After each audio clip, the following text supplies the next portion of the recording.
Aujourd'hui, on pêche le bar en estuaire. Dans cette vidéo, nous allons découvrir la pêche du bar à vue. On va essayer d'apprendre et de comprendre le comportement du poisson. L'objectif est de déterminer comment l'activité va évoluer selon la marée et quelle approche est la plus adaptée. J'espère que vous êtes chaud, c'est parti! Non! On a un petit coef de 70. Donc pour pêcher en estuaire, lunettes polarisantes obligatoires. Donc c'est des Walleye X. Après, je viens de changer mes waders. Avant, j'étais avec des waders néoprène et en botte. Donc, pour ceux qui pêchent en estuaire, vous savez que c'est la merde. Je me cassais tout le temps la gueule, il faisait hyper chaud et tout. Donc, nouveau waders Daiwa avec des chaussures. C'est possible avec des chaussons et j'ai pris des chaussures de wading de chez Patagonia. Donc là, normalement, on est aux petits oignons, les gars. Donc on va essayer de faire du bar. Je vais utiliser pas mal de leurre. Enfin, je vous montrerai ça au fur et à mesure de la vidéo. N'hésitez pas à aimer la vidéo, à vous abonner, puis à la commenter. Comme ça, moi, ça me permet de voir si je peux continuer ce genre de vidéo. Bon, la marée est bien entamée. On n'est pas encore arrivé au meilleur moment, mais on va vite se préparer. Il y a un petit peu de zèf quand même. Un peu de vent, mais bon, normalement, ça devrait le faire. Allez, let's go. Bon, les gars, on se prend de l'eau. C'est très important de prendre de l'eau. Une à droite, une à gauche. Donc alors là-dedans dans mon sac, qu'est-ce que j'ai?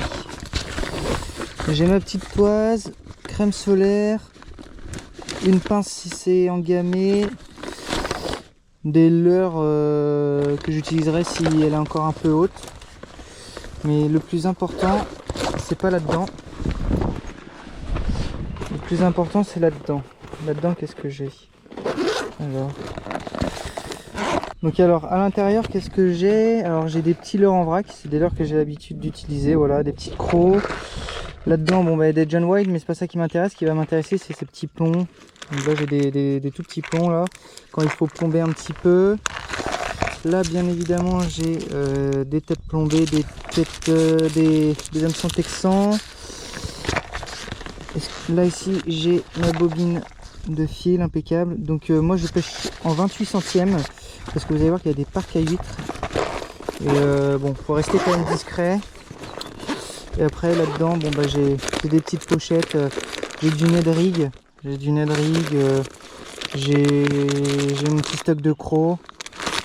Et j'ai une petite boîte avec à l'intérieur tout ce qui va être. Donc j'ai du rubber jig.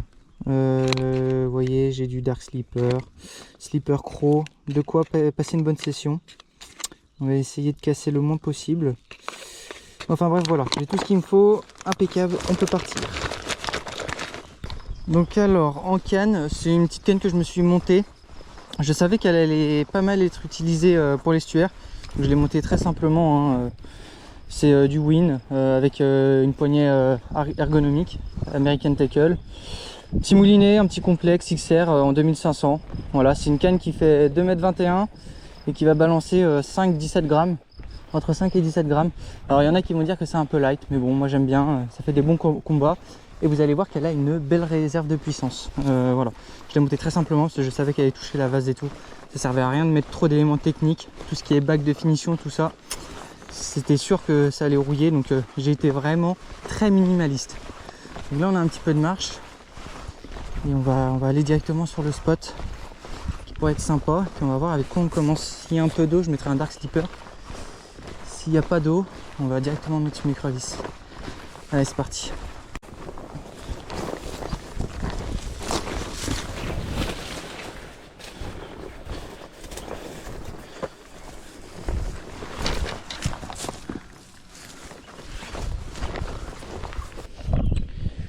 Alors, il y a quand même un peu d'eau, j'hésite. Soit je mets... En fait ici c'est pas mal, je pense qu'on peut commencer à avoir quelques poissons sur les bordures, pas mal de goémons, après il y a les parcs à huîtres. Donc je vais quand même mettre une croc avec un petit texan, puis on va voir si j'ai raison de faire ça.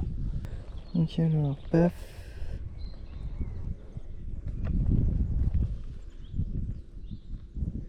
Clic.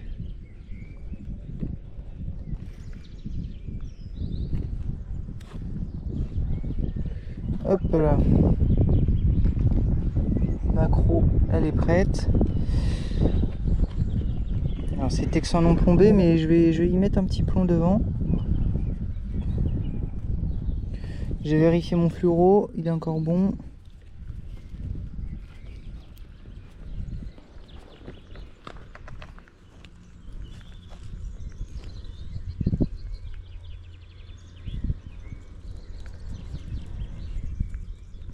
Donc voilà, j'ai ma petite croc. Donc là c'est un weightless. Donc weightless ça veut dire que c'est pas plombé. Mais moi je la veux pas en weightless. Donc ce que je vais faire c'est que je vais prendre un petit plomb à pincer. Ça fait quoi? Ça fait 1,2 g je crois cela. Ouais, c'est 1,2 g.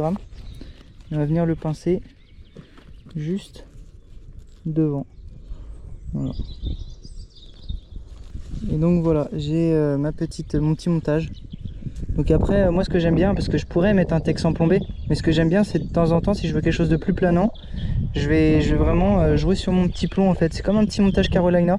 J'aurais pu faire un montage Carolina, mais voilà, un petit plomb de 1,5 g, ça fera très bien l'affaire. Donc là au début je vais le mettre vraiment devant. Si je vois que les poissons sont plus méfiants, je mettrai un petit peu plus de longueur. Comme ça au moins ce sera très planant. Donc maintenant c'est très simple, hein, c'est de l'observation, c'est de la traque. Il faut regarder l'activité des poissons, faut être à l'affût, même dès qu'on entend un bruit, tout ça. Et donc dès qu'on voit un poisson, on va essayer de rester discret, s'en approcher, faire des lancers précis, essayer d'anticiper ses déplacements. Puis on va espérer faire du bar comme ça. Donc là on est un peu tôt dans la marée, hein, c'est normal. Mais voilà, on va se promener au bord et puis dès qu'il y a un poisson, on l'attaquera. Let's go!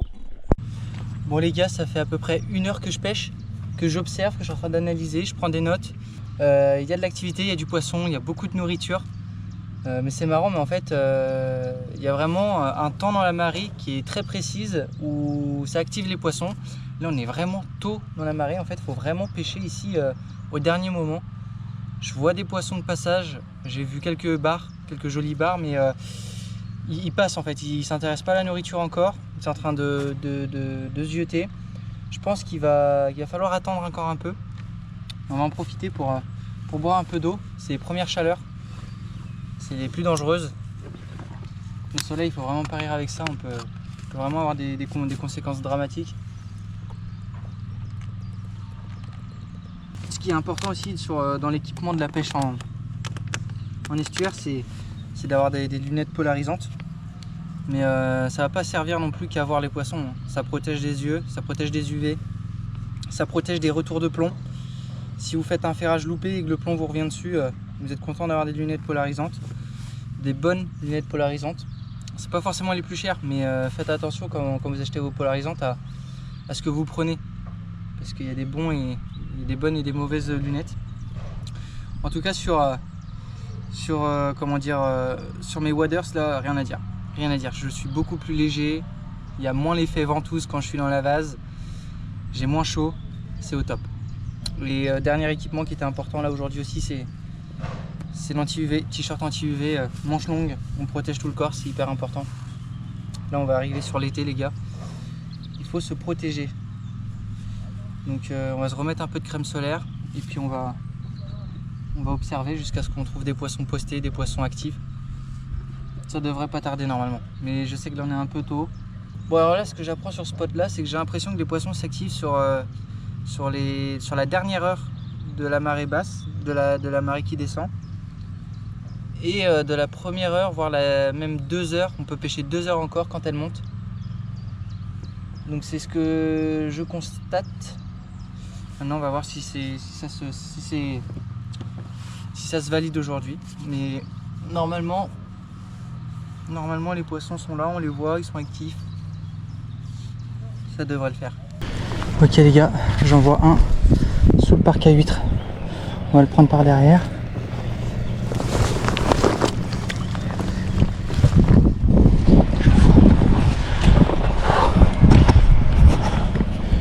Il m'a vu ou quoi?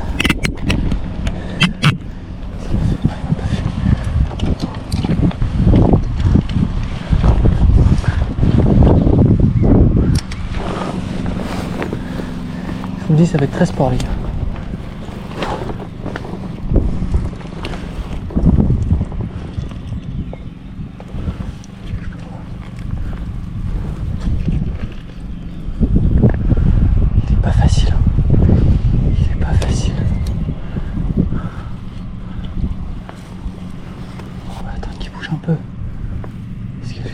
facile.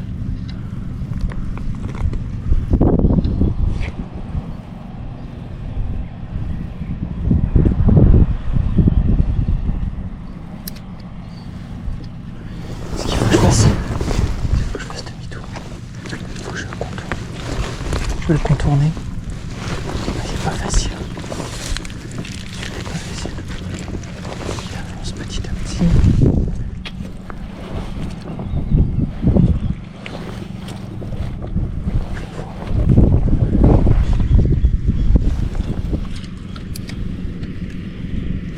Non! J'ai pas le droit. J'ai pas le droit, putain. Ah ouais, mais le frein il doit être serré, les gars. J'ai pas vérifié, mais je suis con, putain. Oh, l'erreur ici, putain, c'est une erreur bête. Oh, il avait plein palais. Chier, putain. Là, les gars, il y avait 60. Putain, les gars, fait chier. Il était plein palais, mais j'avais le frein desserré. Putain, faut le resserrer, son frein, bordel. Là-dedans, t'as pas le droit à l'erreur. Fait chier, putain, fait chier. Là, ici, on est dans les parcs à 8. T'as pas le droit d'avoir le frein desserré. Ça, c'est catastrophique. Fait chier, putain. Il était intéressé, le salaud, en plein palais. Oh. Il était pas facile. Mais les freins desserrés, les gars, voilà, ça pardonne pas. Je suis vraiment un abruti. Allez, on continue. C'est pas grave, il y en aura d'autres. J'espère que c'est pas le poisson de la session. Allez.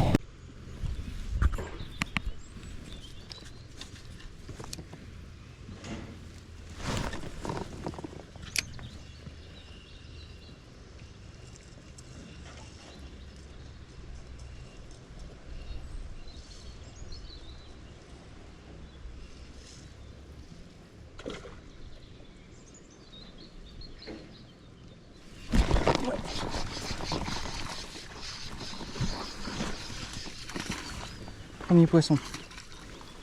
Ah. Enfin. Ah, enfin.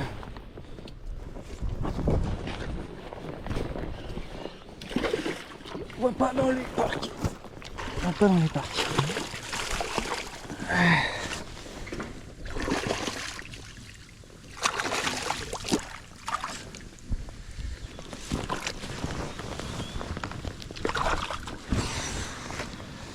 Voilà les gars, petit poisson. Ah, putain, il serait pas décroché celui-ci. Nickel. Petit poisson. Allez, enfin. On relâche.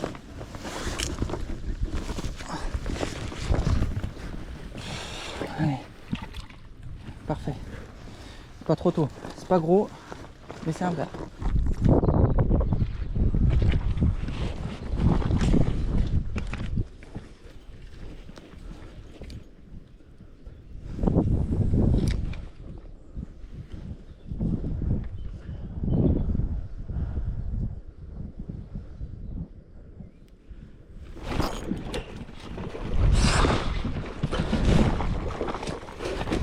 Ouais.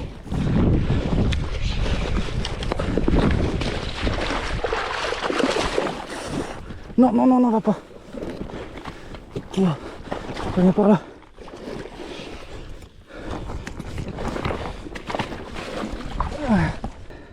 Celui-là, les gars, j'avais pas me le manquer comme l'autre. Bon, la 73 ml, les gars, je te dis, je le loupais une fois, le deuxième, je le loupais pas. J'étais juste avant les parcs à huîtres, j'avais pas le choix.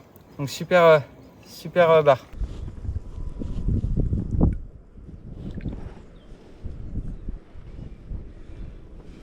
Yes.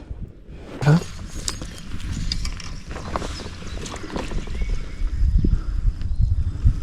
Putain, il est parti. Vas-y, il est là.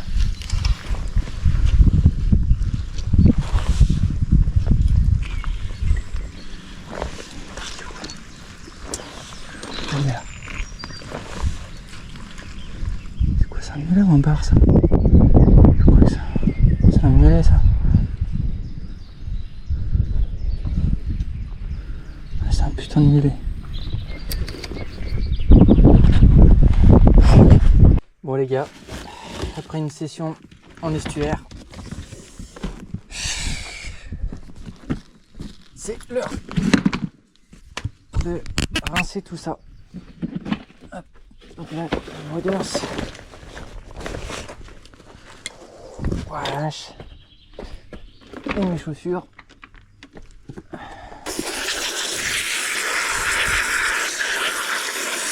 Bon les gars, on nettoie tout au jet et puis on laisse sécher à l'ombre, pas au soleil puisque les UV ça fait pas bon ménage avec ça. Et on fait gaffe de bien rincer surtout les coutures, voilà, pour que ça reste étanche.